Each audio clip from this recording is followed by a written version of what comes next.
ایک صحابی نے عرض کیا تھا کہ یا رسول اللہ صلی اللہ علیہ وسلم میں نابینا ہوں، مجھے نظر نہیں آتا، اجازت ہے گھر میں نماز پڑھ لوں؟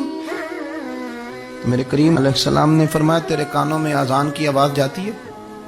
حضور جاتی ہے۔ فرمایا پھر گھر نہ پڑھ، پھر مسجد آ کے پڑھ، پھر تو مسجد میں آیا کر، تو نماز پڑھا کر، تیرے کانوں میں آواز جاتی لہذا تو مسجد میں آیا کر، یہاں آ کے نماز پڑھا کر۔ بہت سارے لوگ ہیں عدم دلچسپی، ہاں گھر میں بھی نماز پڑھنی چاہیے۔ مشکات میں حدیث ہے، نبی پاک علیہ السلام نے فرمایا اپنے گھروں میں مسجدیں بناؤ، یعنی ایک جگہ مخصوص کرو ہاں جہاں صرف نماز پڑھی جائے۔ فرمایا اپنے گھر میں مسجد بناؤ اور کچھ حصہ نماز کا گھر میں بھی پڑھا کرو، کچھ نوافل، کچھ سنتیں، کچھ حصہ گھر میں بھی نماز کا پڑھا کرو۔ فرمایا اپنے گھر کو قبرستان نہ بناؤ۔